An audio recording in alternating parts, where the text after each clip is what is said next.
Hey guys, and welcome to our series on sorting algorithms. In this video, we're going to take a look at the bucket sort algorithm specifically and how it really works. In the first half of this video, we're going to walk you through a step-by-step worked example of this algorithm and how it really sorts an array, all right? And in the second half, we'll actually show you the code and actually explain the code line by line, all right? So let's begin. This is the list of numbers that we're going to be sorting, all right? It's an array with 10 numbers in total. Okay, now the basic concept or the basic idea behind the bucket sort algorithm is to create a whole lot of buckets, all right, as the name implies. Okay, it's bucket sorting. So you create buckets into which you actually sort these numbers. Now how those numbers are actually sorted, the entire formula behind that, which we'll actually be taking a look at. All right, this is the initial phase behind the bucket sort algorithm, basically the creation of the buckets. Now, how do we know how many buckets to create? Well, the number of buckets that we create are going to be equal to the number of elements in the array, all right? That's how we do it. So basically, there are 10 elements in this array, and there are 10 buckets from 0 to 9, all right? Now, let's just note down some information about this array, all right? Basically, the largest value in it is 97. The length of the array is 10, and the size is 9.7. Now, what does that really mean? What is size? Well, you can call this anything you want. I'm not really sure what to call it. But basically, we have to divide the largest value in the array and the length. Okay, that's basically what this value is. 9.7 is basically the division of 97 and 10. Now, what are we going to do with this? Well, we're going to use this to actually determine where each value goes in, which bucket each value goes into. Now, how do we do that? Well, let's say we have the value 30 here, all right? The value 30. Now, how are we going to determine which bucket it goes into? Well, what we're going to do is divide 30 by 9.7. Okay, this gives us 3.09. And then we're going to remove the fractional part, and then we have 3 left. So basically, we're going to put it into bucket 3, right over here. See? Now, it sounds a bit weird, but if you think about it, what's really happening here is that 9.7 is sort of like a factor, okay, that's determining that, by dividing the value by 9.7, okay, by dividing any value by this factor, we can actually determine its correct position within the range of buckets, all right? So feel free to actually, take a look at this and think about it before moving on. At any rate, let's move on to the next value, which is 17. Basically, 17 minus 9.7 is 1.75. Removing the decimal part, we have 1, so we put it into bucket 1. Okay? And remember, we start from bucket 0, not from bucket 1. Okay? Bucket 1 is the second bucket. Okay? Don't mix that up. All right, so next up is 97. 97 divided by 9.7 is 10. And this is a problem because there is no bucket 10. The reason this problem is occurring is because 97 is the largest value in this array. And in any instance of bucket sorting, in any case of bucket sorting, this problem will occur with the largest value. So for this, we actually set up a special condition that if the largest value is detected, we just put it into the last bucket, okay, which in our case is bucket 9. All right, that's all you have to do. Okay, so next step is 42.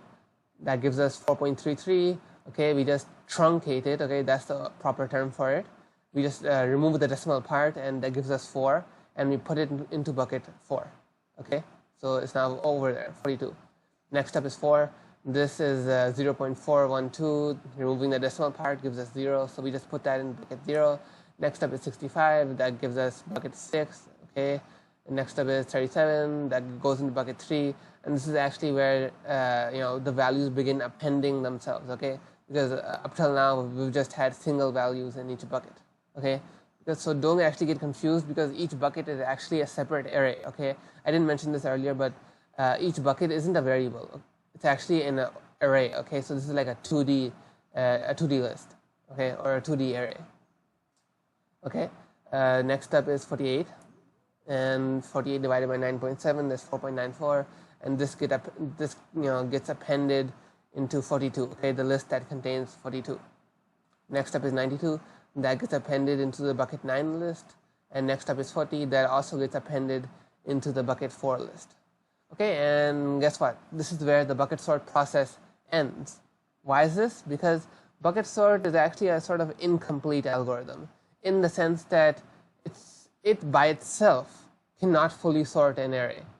Its purpose is actually to speed up and actually facilitate the process of sorting. So you actually need to use a second algorithm to complete the process. But basically, what have we really done here? Like we had these 10 numbers over here, right? So what was the purpose of creating all these buckets and putting the values into them? Well, what we really did over here was to sort of divide the array into smaller buckets. The benefit of this is that when sorting it with a different sorting algorithm, like insertion sort or something, you'll actually do it much faster. It's because if you look at the time complexities for sorting algorithms, which are like n squared or n log n, and like that, basically they increase exponentially. Usually, in the case of n squared algorithms, they increase exponentially as the number of values in the list increase. So if there are like 10 numbers, for instance, it'll take like n squared that, okay, and then take 1,000, then n squared that, and that there's a big difference in those, right? So the problem over here is that when sorting very large lists, algorithms can be ineffective. Okay, they take a lot of time. But with bucket sorting, you can sort of properly split that larger array into a whole lot of smaller arrays, and then use a sorting algorithm on each bucket. This can actually significantly improve the speed process, right, and actually improve things a lot. So I can't actually show you another sorting algorithm right now because that's not really directly related to bucket sort. But let's move on to the code right now where I actually have a complete implementation of the bucket sort algorithm. All right. So here with the code, I'm going to complete the explanation for the bucket sort algorithm because up till now we've just done it till here. Okay. Let's just do a quick recap. Here we find the largest value using the max function. Here we find the length using the len function. Here we find the size factor by dividing the two. And here we create the 10 buckets using list comprehension. Okay. Now here's the bucket sorting code. And here we divide the array value, the current array value that we're iterating over to find the index, okay? And this int function over here converts the float value that we get to an integer, okay? And it truncates any decimal part that's over there. And over here we have if index is not equal to length. Basically, this is that special case that I was talking about. Basically, the code is saying that append the value normally into the index that we calculated while the index value is not equal to the length. So basically, this actually triggers a special condition if the largest value is actually detected. For instance, the length is 10, right? And if we divide 97 by 9.7, we get 10. So if this condition is detected and the index and length are equal, a special condition over here activates where we append it to the end of the array. See? It's that simple. Now let's actually move on and actually move to these other two sections, okay? The sorting of the individual buckets and the flattening of the array. Okay, so over here I mentioned earlier that we need the help of another sorting algorithm, right? So over here I'm actually making use of the inbuilt algorithm over here. The inbuilt sorting algorithm available in Python. It's called sorted. So over here, I'm just making use of that to quickly sort the individual buckets. Because you can see over here, right, that I'm iterating over the entire length of the array. Okay, remember, this is a 2D list. So basically, we're passing in lists into the sorted function. Okay, we're not passing in values, we're passing in entire lists. Or actually, we're passing in the buckets one by one into the sorted function. And then it's returning a fully sorted list, which we then reassign into buckets. Okay. Now, before I actually explain what's going on here, I just want to show you the printouts. Okay. I want to show you what it really looks like. Okay. And by the way, over here, just so you can take a look at this. This is actually the list that we're passing in the bucket sort. Okay. Just take a look at the values. Okay. Now I'm gonna actually run this. Okay. Ignore this for now. This is the final sorted result. But this over here is the buckets, the 2D list. And you can see it's an exact replica of what I was showing you in the slides. You can see that there's this bucket over here which has 3 values. That start with 4. We have this one over here, and it's over here as well. Okay, so here, alright, so here we have two results. Just ignore this one for now because this is the final sorted output, which we'll get to later. This is what I want to show you right now. This is that 2D buckets list that we were discussing in the slides. Alright, you can see that there are individual smaller lists within it, okay, which represent individual buckets, okay, and of course the values match up perfectly with what we were doing earlier, okay. Now let's actually run this after we've called the sorting algorithm on each sorted bucket. Sorry, on each unsorted bucket. Okay, so take a guess on what's going to happen. And here we go. You can see that each individual bucket is now sorted. Over here especially, you can notice the biggest change because this had the most values. All right, the ones with single elements obviously won't change because there's just one value. But over here we can see that this list over here and this list over here, they did get sorted. All right. Now I believe this one was already sorted from before, so no change over there. Okay. Now there's still one more thing we have to do. It's called flattening the array. Now hold on. Let's just take another look at this. You can see now that it's fully sorted. Over here, see, we have 4, 17, 30, 37, 40, 42, etc. And that perfectly matches the order of elements over here. There's just one problem, and that problem is that this is a 2D list. So basically what we really need to do is just convert that 2D list into a 1D list, and that process is what we call flattening. Okay, it's when you're moving a higher dimension array into a lower dimension array. Okay, we're moving a 2D list or 2D array into a one-dimensional list or array. So that process is called flattening.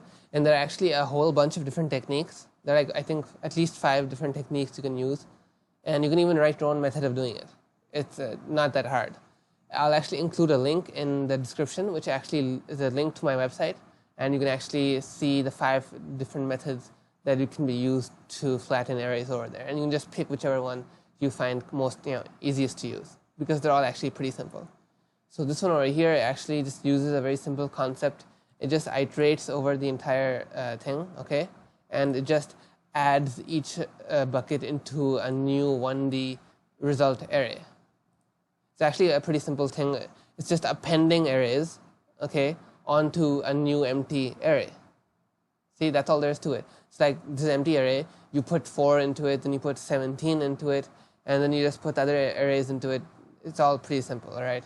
And then at the end, you just return the result. And this takes us back here, where we return the result into a variable, or actually a list called res for result. And we just print this out, and this gives us this value right over here. So yeah, we're done. This is we're done with the bucket sort algorithm. And one more thing. You see, the bucket sort algorithm is actually very commonly used with the insertion sort algorithm, because over here, I only used the sorted algorithm here just as a shortcut, all right? Because I didn't want to actually discuss another sorting algorithm over here, because if I didn't have this, I'd have to actually explain the use and explanation and how the other sorting algorithm works, okay? Which I don't want to do in this video. So I just used the sorted algorithm over here, which is built in as a shortcut. So if you really want to learn about other sorting algorithms that you can use together with bucket sort, okay, in place of this, because it's all right if you have Python, but if you're working in other languages like C++ or Java, then you won't have this function and you'll need to write your own, okay? So I'll actually include links in the description below for other algorithms like insertion sort or quicksort, whichever one you may prefer. So yeah, that's about it for now. Just subscribe if you want to see more content like this in the future, and I'll probably see you in a later video.